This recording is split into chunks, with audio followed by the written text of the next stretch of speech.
Olá, eu sou Patrícia Calderon e começa agora mais um programa Diálogos. E você que está em casa está convidado a fazer parte aqui do meu cantinho de bate-papo. Hoje eu trouxe o mestre em Políticas Públicas, Ítalo Alves. Eu gostaria de agradecer a tua presença, Ítalo.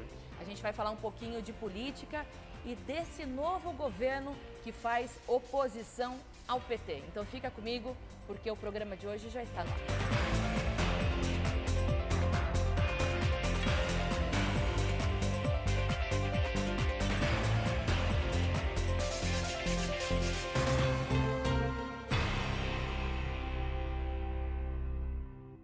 Jair Messias Bolsonaro foi eleito o 38º presidente do país, derrotando o Partido dos Trabalhadores no poder desde 2002. Mas o governo estadual é petista, então a gente vai tentar entender como o Ceará será beneficiado com o atual governo federal. E para isso eu trouxe aqui para a gente bater um papinho o Ítalo Alves, que é mestre em políticas públicas. Ítalo, vai ser bem complicado aqui para o Estado, né? Sim, vai ser bem complicado. A gente precisa entender neste momento que há uma oposição partidária que existe entre o governo federal e o estadual. Nós temos, inclusive, deputados estaduais e um deputado federal do PSL que já disseram que vão negar qualquer tipo de aproximação ao governador Camilo Santana do PT aqui no Ceará. Porém, o governo do estado, ele precisa fazer as coisas acontecerem. E nós temos municípios e também o governo que precisa de financiamento que muitas vezes vem da União. O Camilo Santana já disse que está disposto a conversar com o Jair Bolsonaro para poder encontrar convergências para fazer com que esse financiamento chegue no Ceará.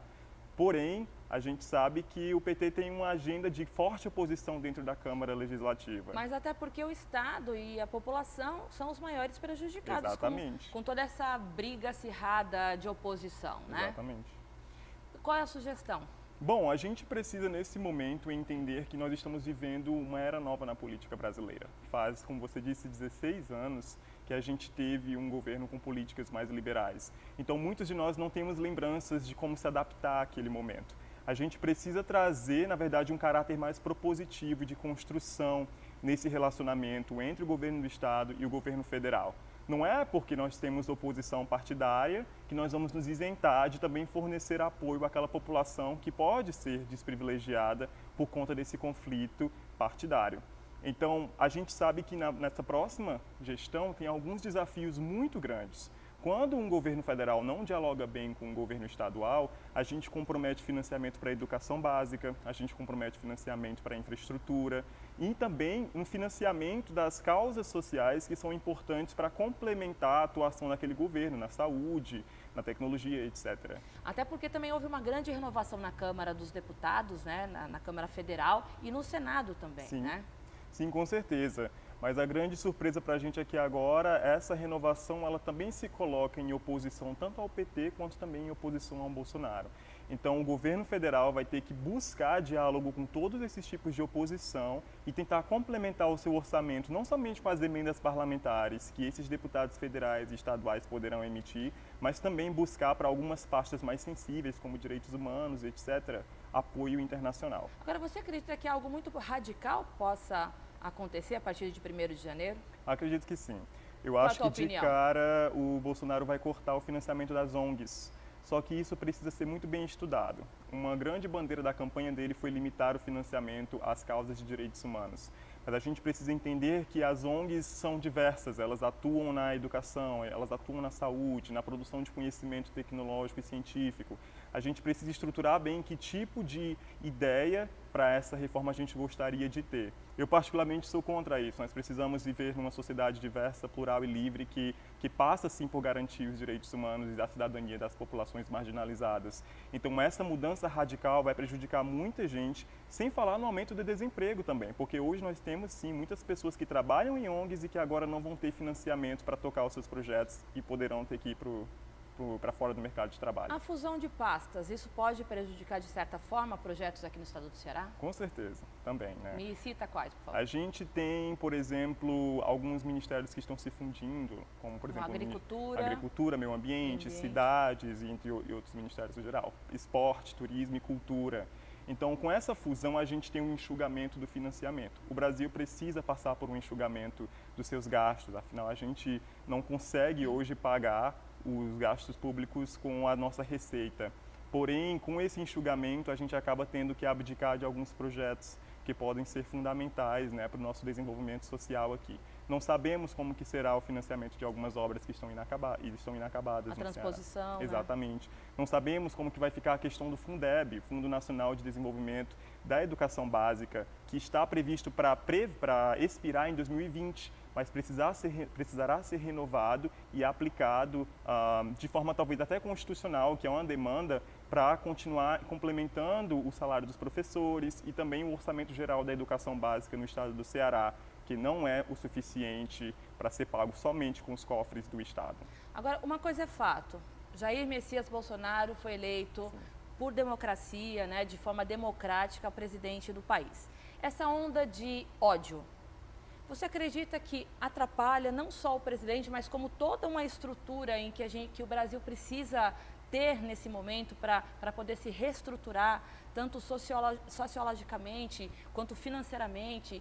Essa onda de ódio, ela pode atrapalhar, de certa forma, esses primeiros meses de mandato aí? Sim, com certeza. Acredito que até os primeiros anos de mandato. Com certeza. Essa onda de ódio, ela incita só prejudica o país, né? Uma oposição radical, e essa oposição radical fortalece a polarização, que foi o que nos trouxe até esse momento.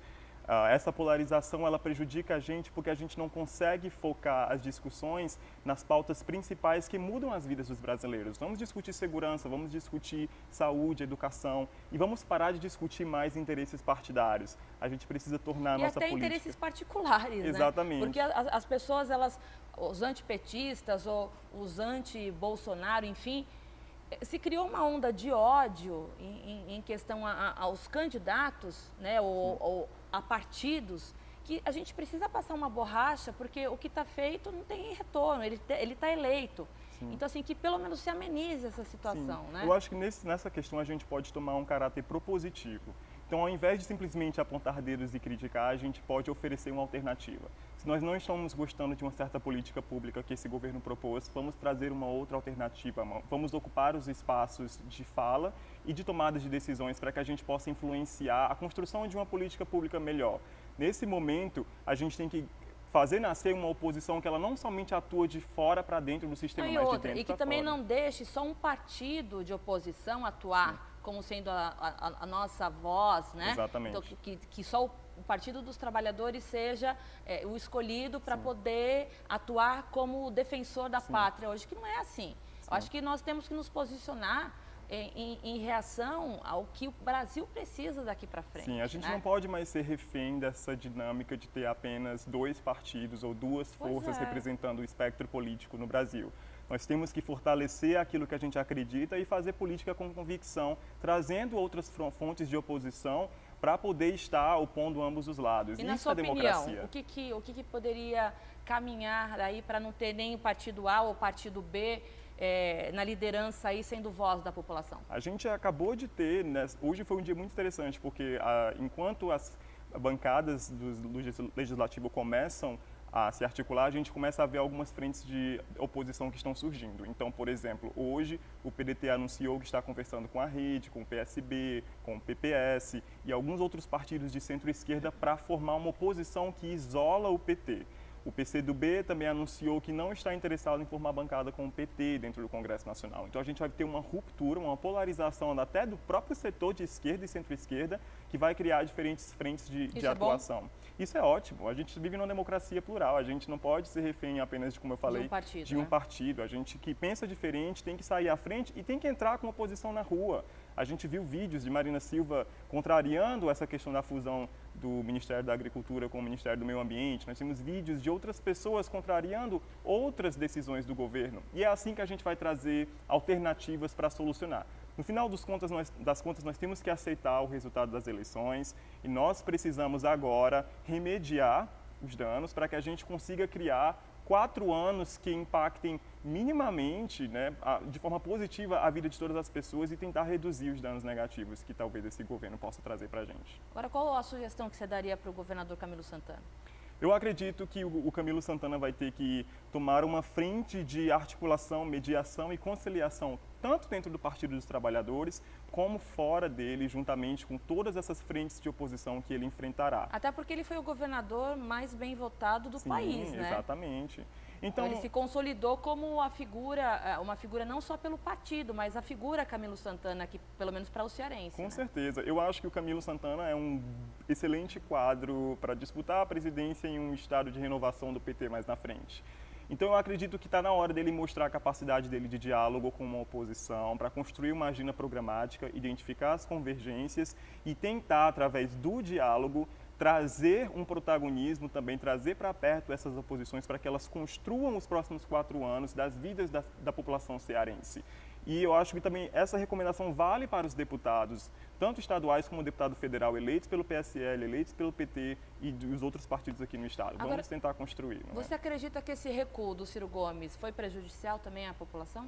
Eu acredito que não. Eu acredito que o recuo do Ciro Gomes representa uma parcela da população que simplesmente não se via mais afim de colaborar com uma agenda que não lhe representasse. Né? E ele teve uma decisão estratégica de focar em manter os princípios democráticos, manter a democracia, mas ao mesmo tempo se isentar de apoiar algum dos lados, porque não é aquilo que ele acredita. E eu acho que nós brasileiros precisamos tomar essa decisão também, passar a defender o que a gente acredita. Até porque ele foi bem votado também, né? Sim, ele sai bem, sai como Marina Silva saiu, né, das últimas eleições, com uma votação expressiva. Agora, a construção da narrativa, a construção do método de condução dos próximos 4 anos vai ser um dilema e um grande desafio para o Ciro Gomes, até porque outras lideranças começarão a surgir, também entrarão nesse processo de construção de oposição aos lados polarizados que nós temos hoje. Cid Gomes no Senado.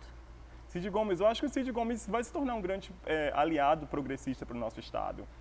Ele tem um excelente relacionamento com o nosso governador, era da chapa do governador, então a gente tem que fortalecer esse relacionamento, sim. O Cid Gomes vai ser responsável por articular essa base de oposição dentro do Congresso Nacional e também estabelecer o diálogo com o governo federal, com os ministérios, para trazer recursos para o nosso estado. A gente precisa começar a dialogar melhor com os nossos parlamentares, cobrar quando necessário, mas fortalecer os relacionamentos e esperar, propor e esperar que eles façam o melhor para o nosso estado. O grande pátio eleitoral está no Nordeste e o presidente da República foi justamente derrotado diante aos eleitores nordestinos, né? O nordestino ainda tem essa confiança no Partido dos Trabalhadores, por quê? Sim, porque o Partido dos Trabalhadores, vamos reconhecer as coisas boas que ele fez. Investiu muito na nossa infraestrutura, investiu muito no desenvolvimento social da nossa região, saindo de uma era onde não havia nenhum tipo de investimento significativo. Então a gente conseguiu reduzir a desigualdade aqui, a gente conseguiu trabalhar e emancipar muitas pessoas da extrema pobreza, etc. Então o Partido dos Trabalhadores ele sempre vai ter sim uma influência forte na nossa região por ter ajudado por um certo período a reduzir essa desigualdade. Mas a gente também vê uma onda crescente do Bolsonaro na região Nordeste em si. E isso mostra que a população vai precisar sim começar a estabelecer diálogo com o outro lado. Os governadores eleitos na região do Nordeste, nós temos 4 do PT, precisarão começar a dialogar com o outro lado da moeda para saber como melhor remediar qualquer tipo de conflito futuro. E essa oposição, ela vai crescer, então a gente precisa que os outros partidos também entrem em jogada para a gente poder conhecer outras formas de atuação nesses governos que sejam melhor para esses estados. Ítalo, eu adorei bater esse papo com você, eu acho que a gente fez um resuminho aí de que forma, pelo menos, o governo estadual vai se manter aí em relação a um bom relacionamento com o governo federal agora que faz oposição. Mas a gente torce aí por um país, por um estado do Ceará, que nós nos demos as mãos, né, para caminhar aí para um país melhor. É Exatamente. O que todo mundo quer. Muito obrigado, eu que agradeço a oportunidade. Bom, o programa Diálogos fica por aqui. Muito obrigada pela sua audiência, pela sua companhia. E na semana que vem a gente se vê com um programa novo. A todos um excelente final de semana. A gente se vê, fica com Deus. Tchau.